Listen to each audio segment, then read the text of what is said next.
Hello YouTube, this is Morgan Airspeed Prime here with my next Avatar comic review. This one is going to be for Avatar The Last Airbender, The Lost Adventures, and Team Avatar Tales Library Edition. So again, a recently released book. I believe at this point it is out everywhere it's meant to be out, and you should be able to get your hands on it. What this book is, as the long title would suggest, it is the book The Lost Adventures and the book Team Avatar Tales collected together into a typical Dark Horse hardcover collected edition. So as you would expect, it comes with some extras, in this case some concept art extras, which I'll show off during this video. Beyond that, the main upgrade would just be that it's in a hardcover, and then this book is obviously a lot bigger than these books, so you get all of the pages at a much bigger size than we've ever had them before. So that's one of the main benefits here. I think it also, in this case, is cool that it is just straight up these two very separate books that sort of represent sort of both the very start, like the first, Dark Horse Avatar comic that they released, and then one of the more recent ones, the more recent attempt at a short story collection, Team Avatar Tales. This book is these two books in one with the extras in a hardcover. That's the way to view it. We get 36 stories overall across both of these two books collected together. It's 8 books in Team Avatar Tales and 28 in The Lost Adventures. So that's the way it breaks down. There's no extra news stories as part of this. Like I said, the extra pages are just concept art stuff along the lines that you would see in, say, the Imbalance Library Edition, the Promise Library Edition, the End of the Korra Library Editions, and so on. So let's just take a quick look at the sort of outside of this before we do our sort of more in-depth comparisons. So new cover here for this collected edition by Chan Chow. I really like the image. Obviously it doesn't feature like all the characters you'd expect in that. Like there's no Zuko here, there's no Suki here, but in terms of the more sort of standard Team Avatar for most of the series, this is actually pretty nice. I like how Appa is just huge in the background here, Momo on Aang's staff. It's a nice image for sure. I wouldn't mind some more covers by Chan Chow. The back features a really nice shot of the team on Appa, of course. Really nice art, of course, on this. The description here obviously is just a mismatch of some of the stories. Like in this book, you'll find out about this from The Lost Adventures, this from Team Avatar Tales. And so it's just giving you a snapshot of like the characters involved in some of these stories. The spine of the book, as you can see here, is the Avatar The Last Airbender style, very similar to all of the other Avatar library editions for the comics. Just you obviously have the dual titles because it's 2 books in one, and then the kind of spine character here is Toph holding the pebble, which is the boulder's croco cat, which you find out about in the story from Team Avatar Tales, of course.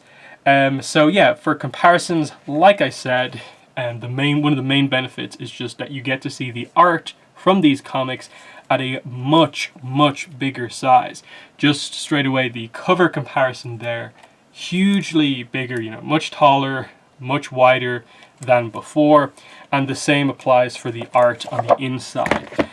This is the size of one of the Korra library editions, not one of the Avatar library editions. So that's an important thing to keep in mind. So this book actually matches up really well with, I'll put it this way. So yeah, you can see here next to the Runes of the Empire library edition, they're both the exact same size, height, and width across. Obviously, this book is really thick because it's like 300 pages. It's definitely the thickest of the Dark Horse hardcovers we have so far. And you can see it there, like just how much thicker the Avatar book is than a full 3-part comic here. In comparison to one of the Avatar library editions, as you'd expect, the Avatar books are wider because of the extra space given in the Avatar comics for the annotations when they do their library editions. So what that means is that the art in a book like this, or the Korra library editions, is bigger than in the Avatar library editions just because of all that blank space. So I really like it, just opening it up on sort of a random page. Here's a Combustion Man on a train. As you can see here, really nice, pretty much out to the full extent of the page. Obviously it depends on the panel structure of each comic, but you do get full page shots. On one of the more recent books, they do go all the way out to the page. So this is some of the Team Avatar Tales comics here. It goes all the way out to the sides of the page. So that's always, for me, really, really nice to see. Still has a sort of... still feels sort of new and different because I'm so used to all the Avatar comics having the borders all around. So yeah, let's get in and take a look at sort of how this book does everything. You've seen the new cover. It sort of starts off pretty similar in that, as you'd expect, you get your sort of credits pages, your blank pages, and they of course include kind of shots of the characters sort of edited out of different comics here to cover each of these pages. So there is a Suki on this page, your full look at the giant list of credits that you get there, because there's just so many artists and writers involved in this book. Your editors, of course, here, doing quite a lot of work on this book, of course. And then you get into your contents page. Now the contents page is perhaps where they maybe could have slightly kind of edited stuff slightly, because the book is in basically the same order that it is from The Lost Adventures and Team Avatar Tales, in that if you read The Lost Adventures and then immediately start reading Team Avatar Tales, that's the exact order of this book. It doesn't change it at all. It is Book 1 Water from The Lost Adventures, Book 2 Earth from The Lost Adventures, Book 3 Fire, The Lost Adventures. Then Book 4 More Stories, they do have the last two sort of non-canon stories from The Lost Adventures, and then immediately it gets into all of the Team Avatar Tales stuff.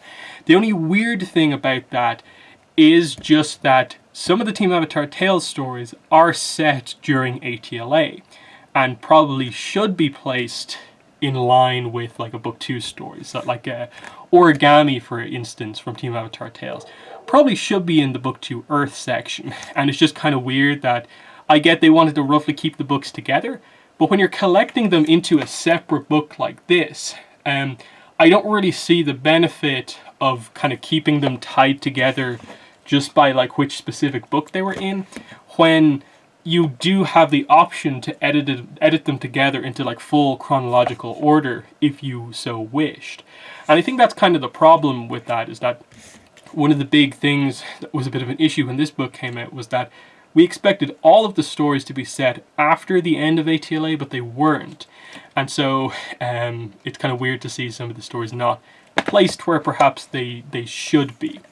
But anyway, that's the sort of credits pages, and then as you'd expect, we just get a page to start off Book 1 Water, and you jump straight into the first story, Be Calm. And you go through it, of course, and it just goes through each story.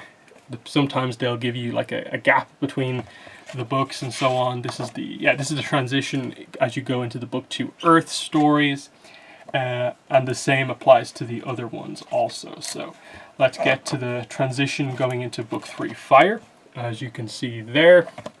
And then the transition going into the sort of non-canon stories, and also Team Avatar Tales is here. So, yeah, you get the end of Boomy vs. Toph, and then you go into Book 4, Other Stories, and you go straight into New Recruits, which is a non-canon story, of course, because you have shadow bending and cookie dough bending involved. You also have a chibi short comic, which of course is not canonical, but it's always fun. It's part of the chibi universe. And then there is Rebound, which is pretty fun. So that's pretty much most of that stuff to cover. I do want to just do one final size comparison, and that is just with, I suppose, some of the comics that are in Team Avatar Tales were previously released as single issues through Free Comic Book Day. So Shells, it has actually 3 size formats. It has sort of standard individual comic size format. It was obviously printed in Team Avatar Tales, and it's obviously printed in this book. So here's your sort of a 3-layer size comparison here of the sort of size of the book. So you can see the comic, the individual issue, was actually printed bigger than Team Avatar Tales, and then the library edition is quite a bit bigger again. So that's just kind of interesting that, surprisingly, the typical comic format is not really used much for Avatar, which makes it kind of rare. But let's sort of wrap up our discussion of this book with talking about the extras. So we only found out relatively late that we were going to get this. And then we didn't really know exactly what it would be. My speculation was that I guess they'll go over how they made the cover for this book, as well as it'd mainly be behind the scenes stuff for Team Avatar Tales, just because The Lost Adventures was sort of put together so long ago, in that some of the comics in this book came out during the show's run, so they probably likely don't have a lot of that material to maybe put together. But at the end of the final story, you get this new section called About the Creators. Now, what this is it's just 4 pages basically going over a little paragraph on each of the main creators involved. So it has like Mike and Brian, like Irony has, Dave Roman, Elsa Gara Garza, Ethan Spalding, Faith Aaron Hicks, Gene Yang, Guri Huru. Pretty much everything. You go into the second page, and again, it's in sort of alphabetical order. All the writers, all the artists involved in this, and it gives you a sense for like sort of on social media where you can find these people, what other work that they've done. It's pretty nice. What it is it's referencing what the Lost Adventures did towards the end, which was roughly the same thing. It also had an About the Creators section. Obviously not featuring the amount of creators that is in this. So instead what they do is they basically took the one from The Lost Adventures and expanded it to include the new creative teams from this book. So that's pretty cool. Because it was only it was only 3 pages in this book, but it's 4 pages here because we have a bunch of extra stories. Obviously, for anyone wondering, The Lost Adventures, I think most of the printings of this book did feature a preview of the ATLA art book. That is not, of course, printed here. Instead, we get the concept art extras. I believe it's 12 pages of concept art extras. So when you flip the page over from the last About the Creators page, you go straight into the concept art extras. So the first 2 pages are going over the creative process behind the new cover here by Chan Chow, and they go over, as usual, the top 4 are sort of the initial sketches, like here's 4 ideas, which one should I go ahead with? They obviously went for this one, and you see how it goes from the initial sort of pencils to the final clean version on this page. The next page goes over the concept art stuff behind the Team Avatar Tales cover. And again, you get that idea of like potentially the way the cover for Team Avatar Tales could have looked. You could have had this, all of them putting their hands in, ready to go in a team mission type dynamic. You could have had this more action shot with everyone sort of celebrating, but instead they went for this pretty cool shot on sort of like Appa's saddle, everyone looking out forward.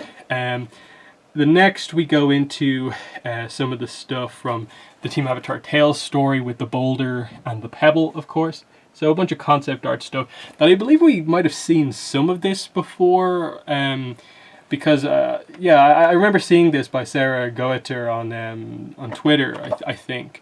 And then again, more sort of pencil sketch, like line work style stuff for the Toph and the Boulder story. That's the full name of it. So that's always nice to see. Just, what the pencils look like before the color sort of almost like obscures maybe some of the more technical line work. It's always really cool to see. On the other side of things, we see the Gene Yang sort of Sokka's poem story and some of the sketch stuff, of course, because he did the art on this one, not the words. So there's kind of how Gene Yang sort of lays out his comic panels. We have stuff from The Substitute on this page and Origami on this page here. And that brings it to an end.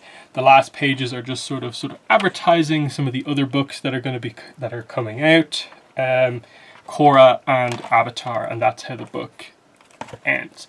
So yeah, I definitely think it's a well put together book.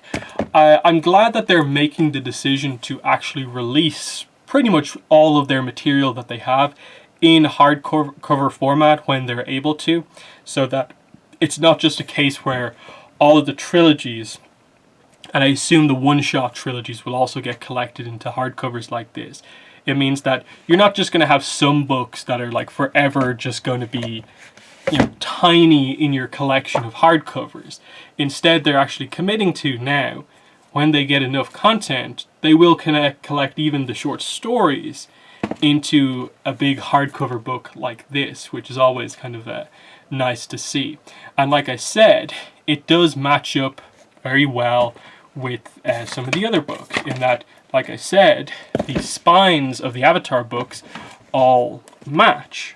So you can see there, pretty nice. Obviously the only thing is that it's not as sort of thick, of course. So I suppose my recommendation probably is that you either put this maybe at the start of your Avatar books or at the end as you do the transition into the Korra books. That way you kind of go, like, you know, you go Avatar with the book sticking out a little bit, and then you start the sort of books that aren't as, you know, wide with the Avatar short story collection, and then the Korra books are all the same kind of width as that. So I think that's probably the way I'm going to do it, because of course we're not going to be getting like too many of these, because at this point all of the short stories are collected, and the only likelihood going forward is that eventually they do a similar book for Korra that will collect some of the Korra short story comics. Admittedly, there's only 2 of them right now, but if they decide to do more Korra comics, or, you know, a book like this for Korra, at some point we will want to collect it in a hardcover, so that's pretty nice. So yeah, with regards to pricing, it says in the back here, $39.99 US dollars, $53.99 Canadian.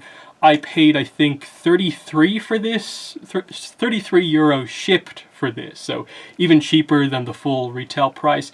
And for that, and the amount of content that you get, because like I said, the book's over 300 pages. I think it's like 308 exactly. Much longer than all the other books, because of course, most of them are 3 72-page comics collected together with about 10 pages of extra. So you're only looking at maybe like 225 pages at most. This is like a good 80 pages longer than any other hardcover. So you get a lot of content in here. Obviously the quality of the stories, I've reviewed both of these books before. The quality obviously varies quite heavily. Some of the stories are only like 1 page long. Some of them are 2 pages, 3 pages. Some of them are longer and they're like 10, 12 pages. And then there's even, I think, one story that's 20 plus pages. So what I have here to just end off the book is my sort of my personal list of like my top 12. So like I said, there's 36 stories overall in this book. 2 of them are non-canon, so there's only 34 canon stories. So what I did was I just said, okay, let me just recommend like a third of these books that I think are the best ones in the book. So in no particular order, pretty much just going through the sort of titles in order as they appear in the book. So Relics is the first, you know, book 1 book from this one. And that's good because, like, you know, you have the Air genocide connection and you actually learn some stuff there. It's an interesting Aang and Zhao encounter. Divided We Fall is the really long story in the book. And even though it's probably not the overall best story, I think it uses its page count relatively well to actually tell what feels like a little bit more of a complete story. And there's a nice kind of emotional core to it. And they have the time to sort of hit that home. And it works really well. Next is It's Only Natural. I suppose I'll group these three together. It's Only Natural, Going Home Again, and The Bridge. These are the three comics that sort of transition us in between book 2 into book 3, and I think everyone really likes these stories. It's Only Natural is primarily focused on sort of King Quay and Bosco and their decision to kind of travel on their own, so explaining how that happened. Going Home Again is actually a very important comic in that it helps to explain to you Zuko's situation between the very end of book 2, where he's obviously sided with Azula against his uncle, and then at the very start of book 3, he's suddenly basically in the relationship with May. This more covers the sort of transition of like how that happened. So like Jin's in this comic again. You obviously get May and Zuko. You get their first kiss. It's really impactful. Next is The Bridge, and this is obviously, again, this comic is roughly covered in the show, but it's nice to see even more depth here. This one's from Katara's perspective, as Aang is like unconscious and hasn't woken up before the awakening. Really good emotionally from Katara's perspective, as you just see what's going on as they try and remain undercover, of course, and keep Aang hidden and so on. Really, really strong book overall. Private Fire, I think, is probably one of the funniest stories in the entire book. I think this one is so much better than The Substitute, which sort of has a similar plot in a way. But I think this is Sokka doing his Wang Fire disguise so much better. The build to the end of this book, where it sort of goes down in Fire Nation history that, you know, Private Fire made this incredible sacrifice and it won't soon be forgotten. It's such a strong moment. I think it has to be on this list. Combustion Man on a Train, if not just for the name of this comic, but also it is pretty good. Just another Combustion Man story in book 3. You have Aang interacting with the little girl in the book, which is quite fun. And just it's some nice action, an interesting setting of like, yeah, that comic, the title tells you exactly what's going on here. Love is a Battlefield is up next, so some sort of Katara and Aang sort of relationship drama stuff. Obviously set at a pretty interesting point as well in book 3, so there is some sort of stuff to go off here.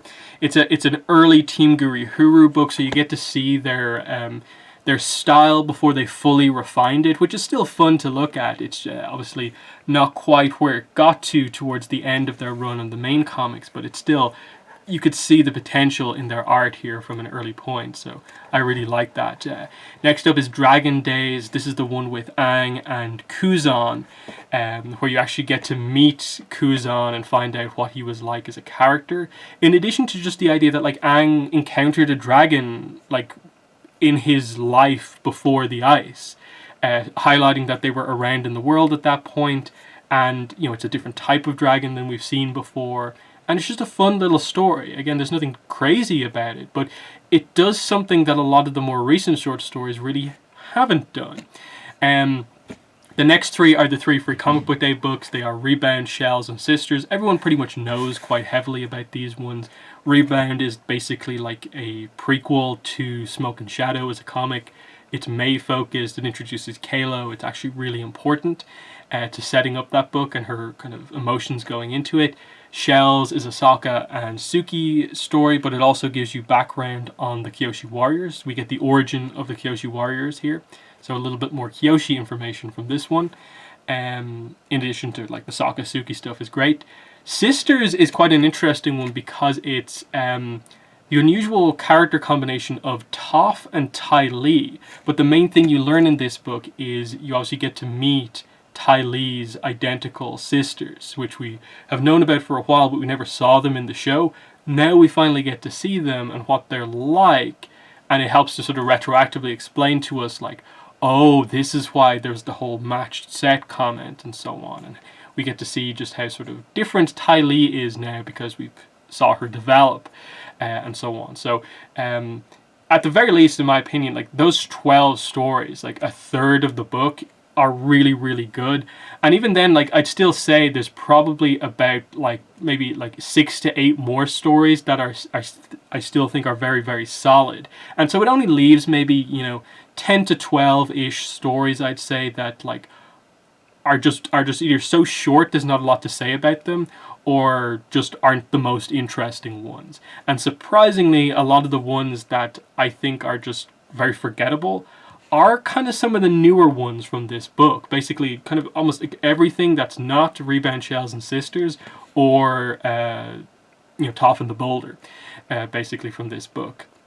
Not so great, but it's still an interesting grouping of stories, and I would love to see eventually Cora get a collection of short stories like this. I think Cora could really benefit from being able to do this, and hopefully we see that happen. But they're just my thoughts on the short story stuff, because I haven't really talked about them much, because, like I said, this book is like really old, and when I reviewed it, it was years ago on the channel and on the podcast. And then Team Avatar Tales very much was a book that just sort of came and went. It came out, people read it, people kind of liked it, but there was really no discussion about it. So it's always nice to go over what are the highlights from each of these books. So let me know in the comments your thoughts on the Avatar, The Last Airbender, The Lost Adventures, and Team Avatar Tales Library Edition. If you have any questions about the book, definitely let me know in the comment section below. But other than that, that has been the video. Thanks for watching, and bye.